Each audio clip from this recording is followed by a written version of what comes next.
Okay, we are proud to present Alice Cooper!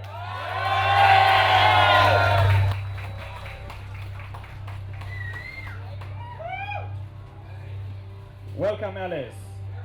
Sit down, please. All right, first question.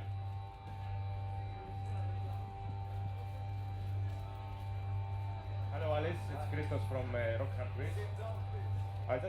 I was struggling to find a question to ask, but the point is you have been asked all kinds of questions years and years now. But what's the question you haven't been asked and you would like to? And the Favorite answer, of course. cartoon character? And the answer is?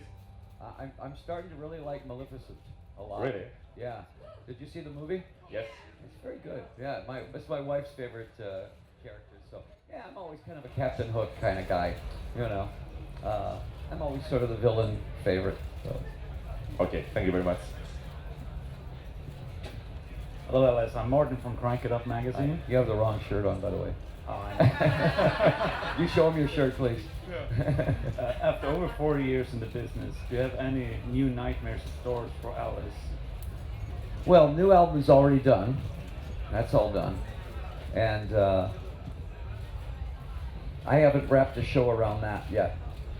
But tonight's show is going to be fun. Yeah, tonight's going to be the full out show. And there's a little tiny piece, a little taste of what's coming up on the next album in this show tonight. So you'll be able to pick it out, I'm pretty sure. Yeah. Hi, Gosha from Supertonic. Hi. How do you come up with themes for the tours, and how do you pick your songs that so many of your fans want to hear? That's the hardest part of touring, is we know that there's about 12, 13 songs that we have to do. That if we don't do them, the audience will revolt on us. And then there's 5 or 6 other songs that are stage songs that I know that they want to see. They want to see the guillotine, they want to see, the straitjacket and the nurse and everything. So then there only leaves us 3 or 4 songs to sort of like go back to all the albums and pick 1 or 2 or 3 songs. That's the hard part. Is we did a poll, and it was funny how songs that we didn't expect to come up were the ones that Man Behind the Mask was the #1 song everybody wanted us to do, especially in Europe. So we're doing that tonight, and a couple of other ones that were very unexpected. Can you think about doing by request? Well, we can't see, the show is so set. We can't just throw a song in. We can do that at the end of the show. In fact, sometimes what we really like to do is on a night off, we just go in. Like in London, we went into a place called the 100 Club, and we were a bar band that night. And it was just, we just played whatever anybody yelled out. Back in the USSR or Brown Sugar or whatever, what they wanted to hear. That's what we would play,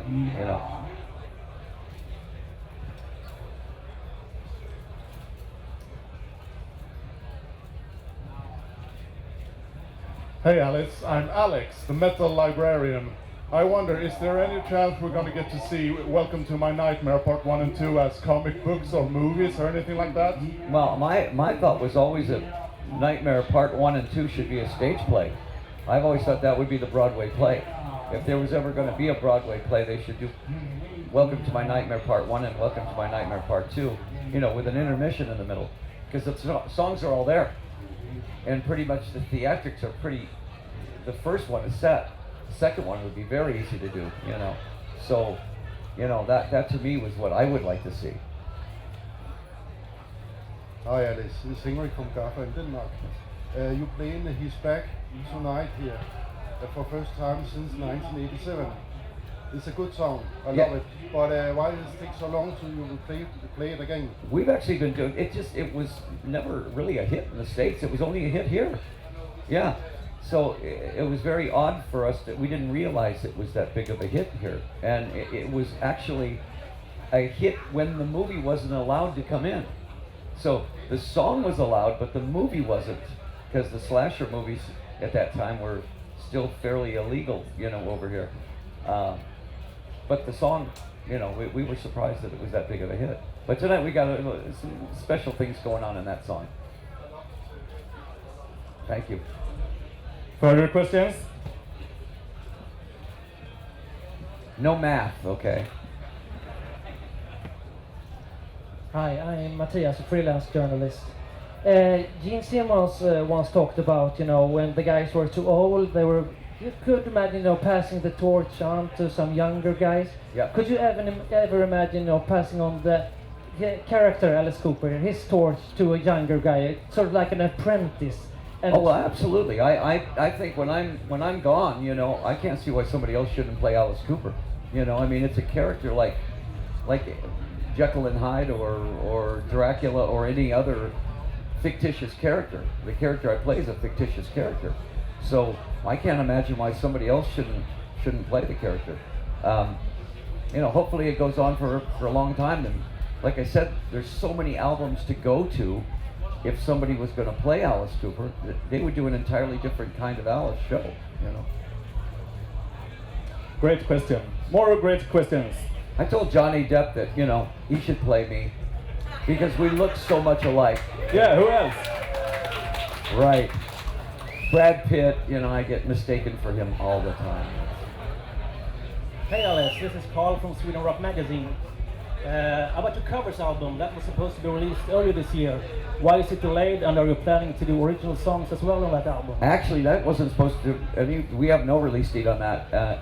The reason it's done, the album's done, and I can't tell you who's on it or what the songs are because it's probably not going to come out till the fall or the beginning of next year.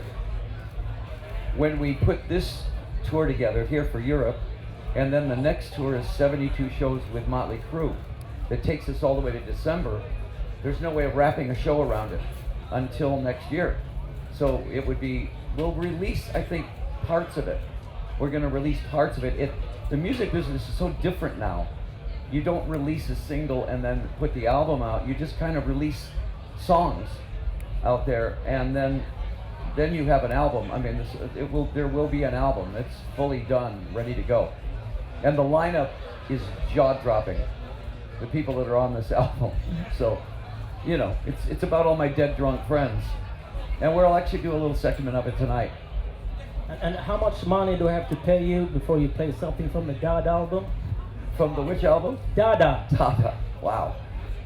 That, of course, we sit around going, anytime we try to do that, we'll play something like, not from that album, but from Generation Landslide or something like that. And everybody says, oh, you got to play that song, you got to play that. We do the song and we get, because the general public has no idea what that song is. The general public only know the hits, and they know the things they heard on the radio. We would love to do Formerly Warmer and, some of the really dark stuff. But the audience doesn't get it. They just sit there and they're just gonna go, what was that? There should be a time when you do all stuff that's not the popular songs. That could happen too. I hope so. Thank you. Thank you. Will there be any covers tonight? Oh yeah, we're doing, there's a segment tonight where Alice shows up in the graveyard of the Hollywood vampires. So, yeah. In keeping with my question about Welcome to My Nightmare, have you ever considered doing a follow-up to From the Inside, or doing a movie about that or something? Well, From the Inside was basically me talking to Bernie Taupin about the people I met in the mental hospital. I was the only one in there that was in there for alcohol abuse. Everybody else was in there for like totally insane things. They were like chopping up their uncle and putting him in a sack and sending him to the, and every character that I wrote about was somebody that was in there. Millie and Billy, all those people were. So that was kind of a conclusion. At the end of that, it was a little bit of a photograph of what was in that mental hospital. The one that I do want to do a second part to is Along Came a Spider, because I left that one up in the air. I left that one in the air that we don't really know if that was him that was the psycho killer. There may be another one. Good evening, Matthias Osberg from Sydöstern. What would you prefer? The most perfect round of golf that anyone ever made, or a new hit of Poison Caliber? Golf is just a game to me, honestly. It's just one of those things where I happen to be good at it, and there's so many Swedish, and I'll tell you who really helped me out was Annika. Annika Sorensen, helped me out a lot in my golf game. But it was basically to help me get through the alcohol abuse. And it ended up being more addictive than the alcohol. So now almost every band, somebody plays golf in the band. You know, I'm still more a musician than a golfer. Golf is in the morning, rock and roll at night. And the funny thing is, Alice Cooper, the character, hates golf. I mean, he hates golf. So the two never meet. The character and golf never meet. Daniel Christian, Swiss Maple Factory. Earlier this day, Rob Zombie was asked if you will meet on stage, and he said he'll talk to you. Has he talked to you, and what will happen tonight? Rob is probably my best friend in rock and roll. Rob Zombie he's sort of like my disobedient child, you know. And anytime Rob wants to come up on stage with us, he knows he has an open invitation. If we see him tonight, we'll pull him up for Schools Out, you know. Hi, Alice. Adrian from metalfurther.com. You've been to so many places and done so much things all over the years. Maybe you've done it all, been everywhere, but is there something you still want to do that you haven't done yet, or a place where you haven't played yet, where you really want to play? Well, we've never played China. Very few rock concerts in China. I think that's going to be a huge market eventually, you know, but we've never played there. Mid-East, you know, there's always so many problems in the Mid-East that we never played there. Stones played there last night, I guess. But maybe that will open up, you know. To me, we never thought we'd play Russia.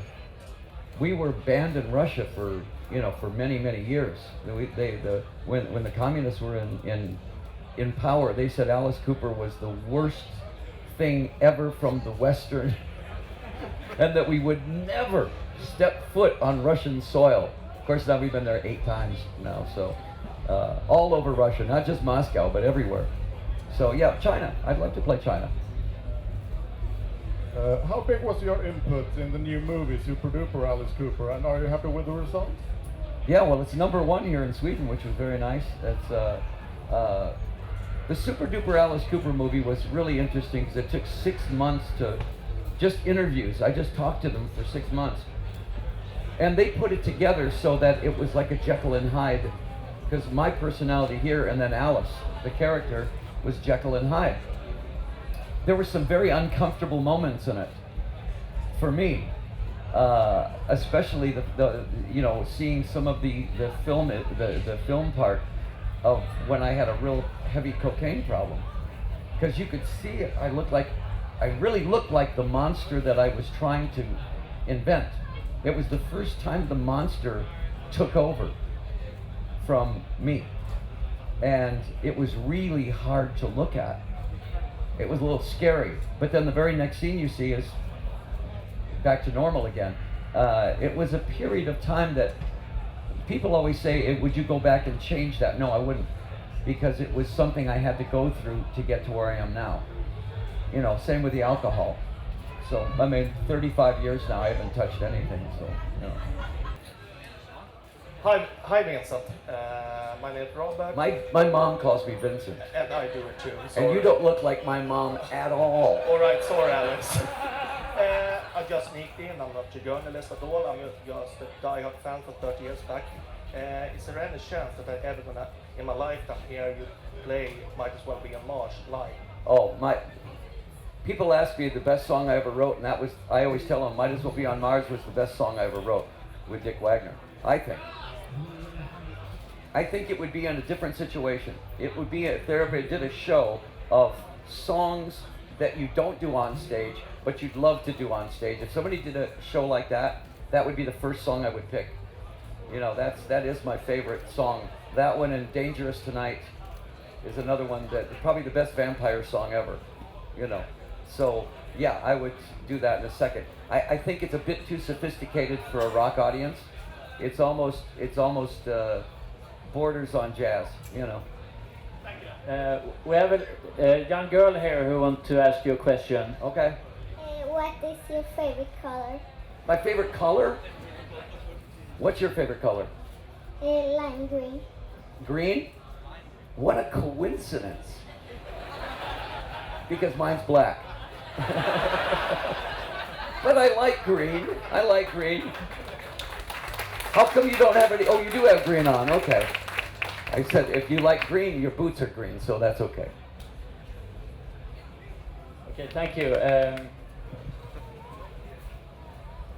Yeah, having been at Sweden Rock Festival for so many years now, what is your personal opinion of the festival? Well, we were really happy that we were going to be headlining this year at this, and then you look and see who's going to be there.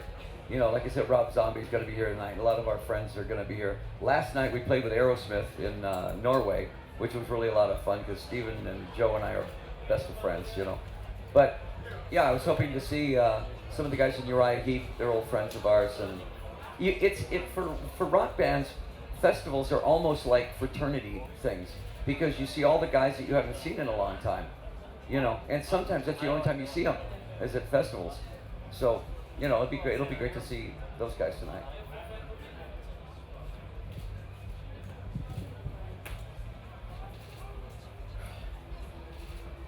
Hello, my name is Francis from the Free Radio Berlin. I was asking you two questions. What's your most favorite vampire movie? And You'd be surprised. Salem's Lot. I thought Salem's Lot, the one with David Soul and is probably the most underrated vampire movie. Not the one with Rob Lowe. This is the one with David Soul about 1978 with Barlow.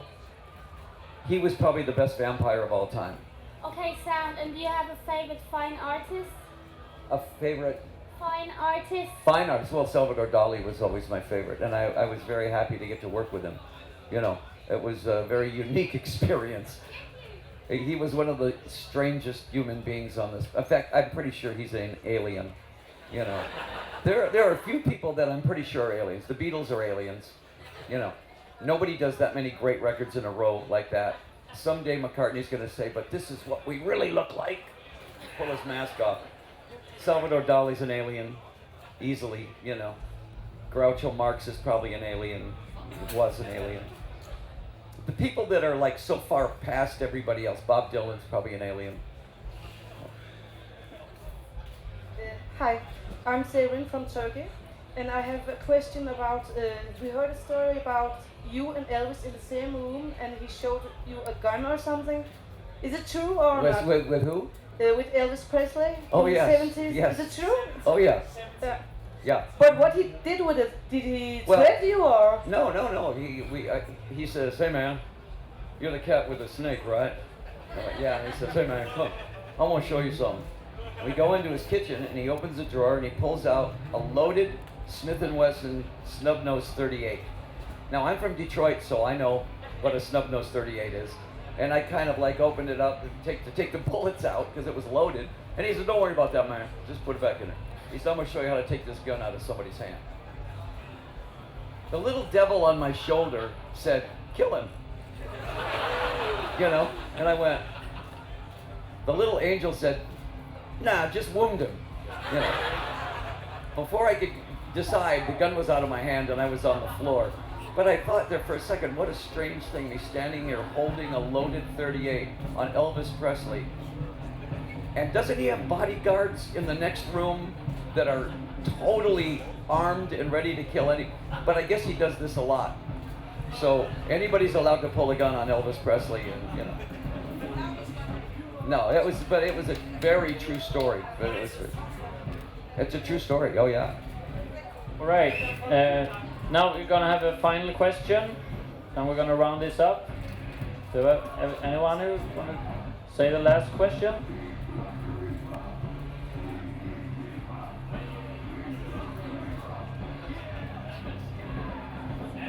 I reckon you wouldn't miss Elvis with a gun because he's a pretty big guy, or what? He was a karate expert. And so he did one of these, knocked the gun out of my hand, and I was on the floor with his boot in my jaw. That's great, Elvis. That's good. Can I get up now? You know. But he was very cool. You know, this is when Elvis was not fat Elvis. This is when he was rock and roll Elvis. He was, you know, it was about 1971, 72, yeah. So he was in his black leather era then. He wasn't. Oh yeah. Oh, absolutely, yeah. All right, this was connected to the last question, so we have the final question right Final here. question. So, can we expect any surprises tonight? There's always surprises in our show, you know. I always leave the show open for it to be a little bit, we don't know what's going to happen. It's mostly totally rehearsed, so the band, it's the best band I've ever had. So this is going to be really, I mean, musically, it's the best you're going to ever hear Alice Cooper tonight. And then there's always the little improvisation going on all over the stage. But it's a full show. I think it's something like 24 songs, something like that. It's a lot of songs. And 3 different periods of time. There's like glam Alice, horror Alice, the graveyard thing, and then finishing up with the big finale, you know. Yeah. All right. First of all, I want to thank you for coming to Sweden Rock Festival. Thank you. Thank you very much for doing this press conference. Thank